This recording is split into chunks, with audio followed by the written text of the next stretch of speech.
Bonjour à tous, je m'appelle Aurélie. Mon travail consiste à vous accompagner dans l'évolution de votre carrière.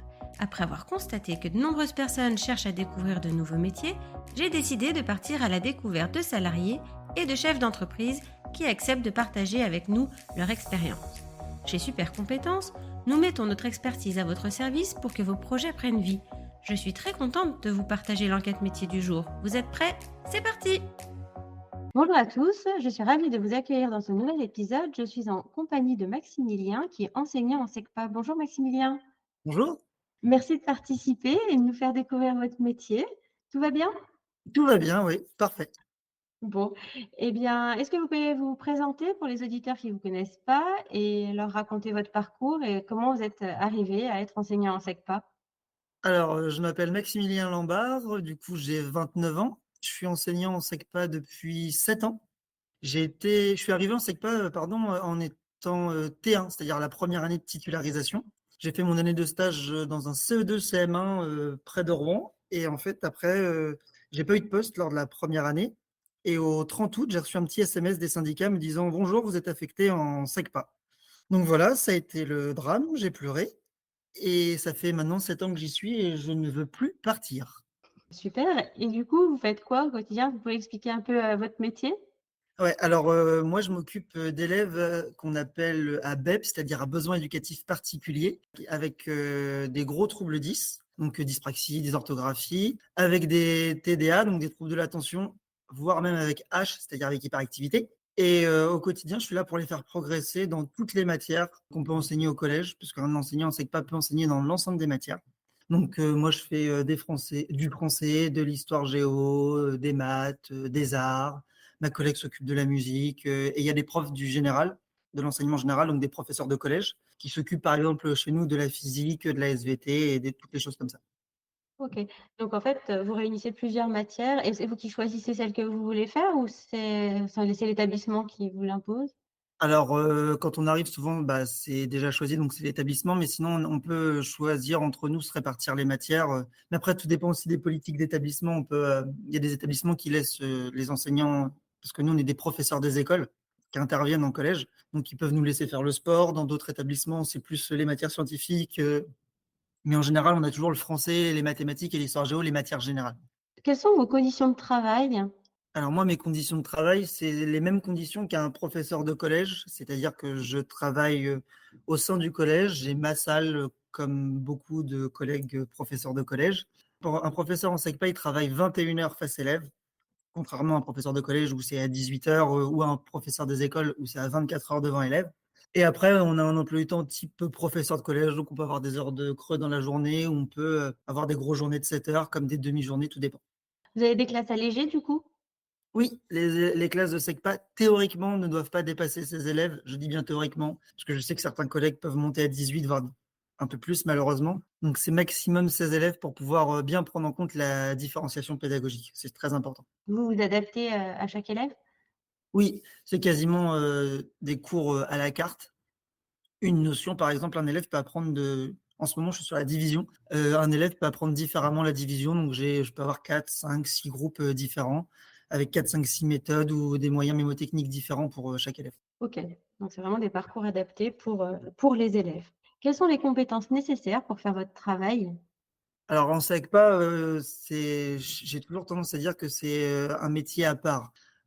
Chaque professeur des écoles ne peut pas travailler en SECPA à mon sens. Ça, c'est, de mon point de vue, puisqu'il faut vraiment avoir un petit truc en plus. Déjà, il faut aimer travailler avec les difficultés scolaires, ce qui n'est pas le cas de tout le monde, et faut aussi, aimer, travailler avec un public, qui peut être difficile, aussi bien, d'un point de vue social que d'un point de vue, bah, de l'élève en général. On a des parcours de vie, cabossés. Et du coup, il faut faire preuve d'écoute, d'empathie, mais il faut aussi avoir la faculté de rester à distance de tout cela et pas tout prendre à cœur. Prendre l'exemple de, par exemple, un élève où un membre de sa famille, enfin un de ses parents est décédé dans l'année, bah, c'est un choc à encaisser. Il faut arriver à prendre de la distance et c'est des compétences qui ne sont pas forcément faciles et qu'on ne pense pas au premier abord. OK. Est-ce qu'il y a beaucoup de postes, en SECPA? Alors, en SECPA, on a à peu près 80 000 élèves en France, pour 8 800 classes. Et du coup, On a quand même à peu près, on a quand même pas mal de postes dans chaque académie, oui.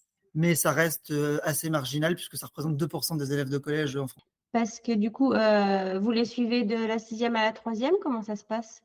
Alors oui, on les suit de la 6e à la 3e quand ils rentrent en 6e SECPA, même s'ils peuvent rentrer en 5e et en 4e SECPA aussi, par le biais des réorientations.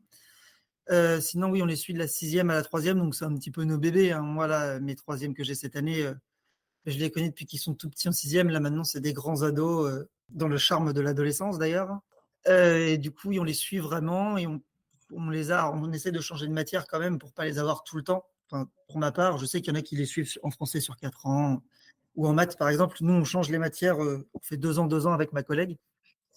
Et du coup, oui, c'est vraiment un suivi continu et ça permet aussi de créer du lien avec eux. Et du coup, nous, on connaît les parcours de vie. Je pense à certains élèves là, cette année où je connais les parcours de vie, c'est beaucoup plus simple pour résoudre les conflits derrière. C'est ça, parce que du coup, ça crée une relation aussi de confiance, avec les élèves et ça permet un travail plus en profondeur, je pense, Oui, tout à fait. On a vraiment un travail très approfondi avec les élèves et on les connaît mieux que personne. On les voit limite presque plus que leurs parents ou leurs personnes avec qui ils vivent, puisque nous, on les voit au quotidien, on les voit évoluer tous les jours. On sait quand ça va, on sait quand ça va pas.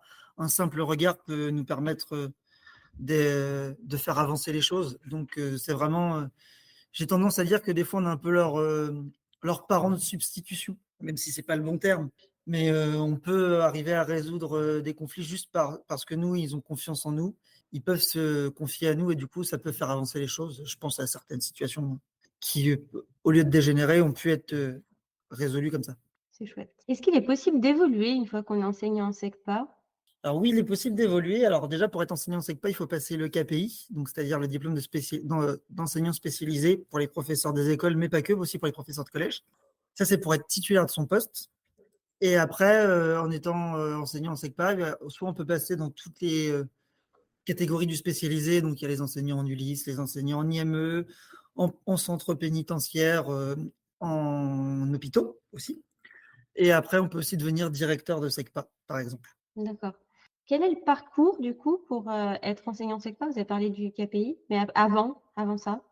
Alors, moi, j'ai fait une licence d'histoire, donc de toute façon, n'importe quelle licence. Après, le master enseignement, avec le concours d'enseignement.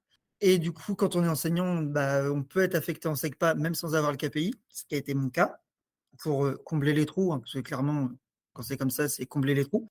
Et la SECPA fait partie des trous, de moins en moins, mais on fait toujours partie. Et après, pour être titulaire, il faut du coup obtenir le KPI. C'est une formation sur une année scolaire à raison de 12 semaines de formation et d'un examen final assez long. D'accord et après du coup, vous êtes titulaire, en SECPA? Ouais, après on est Une titulaire fois de que notre votre poste. OK. Quels conseils vous pourriez donner à une personne qui souhaiterait s'orienter, dans ce métier? Dans la SECPA ou dans le métier de professeur des écoles? Eh ben les 2. Alors, pour le métier de professeur des écoles, déjà, ne faites pas ça pour l'argent. C'est une chose à savoir quand même, hein. Mais ensuite, d'être passionné. Si on n'est pas passionné, ça sert à rien. D'aimer le contact aussi avec les élèves, mais aussi les parents. Ça prend une part de plus en plus importante dans notre métier, je trouve. Pas forcément la plus sympa, mais ça prend une part importante. Et pour être en SECPA, savoir prendre du recul, être capable de former une équipe soudée. C'est très important l'équipe en SECPA parce qu'on vit des choses pas forcément rigolotes tous les jours. On entend des choses pas forcément rigolotes tous les jours, donc pouvoir avoir une équipe soudée, être capable de faire preuve de cohésion, c'est super important. Et puis avoir la foi, quoi. Pour le coup, la SECPA, c'est vraiment avoir la foi et croire en chaque élève, même des situations désespérées. Je pense à un élève qui n'arrivait pas à apprendre la technique de la multiplication, par exemple. J'ai dû mettre 2 ans et c'est que les petites victoires. Donc aimer les petites victoires, les très petites victoires. Je pense à un autre élève, là, par exemple, cette année, qui arrivait en 6e, il ne savait pas lire du tout.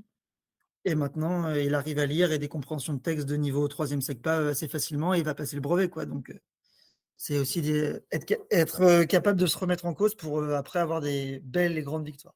C'est chouette. Merci beaucoup d'avoir partagé votre métier avec nous aujourd'hui. Merci à vous. Merci d'avoir écouté ce podcast. Vous retrouverez les liens de notre invité du jour en description.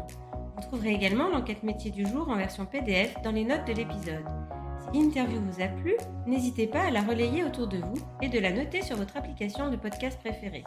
Vous pourrez retrouver l'ensemble de nos services sur supercompétences.fr. Si vous voulez partager votre métier, prenez contact avec moi pour que nous puissions en discuter. Je reste également disponible pour parler avec vous de vos projets de reconversion professionnelle. Je vous donne rendez-vous au prochain épisode. Belle journée!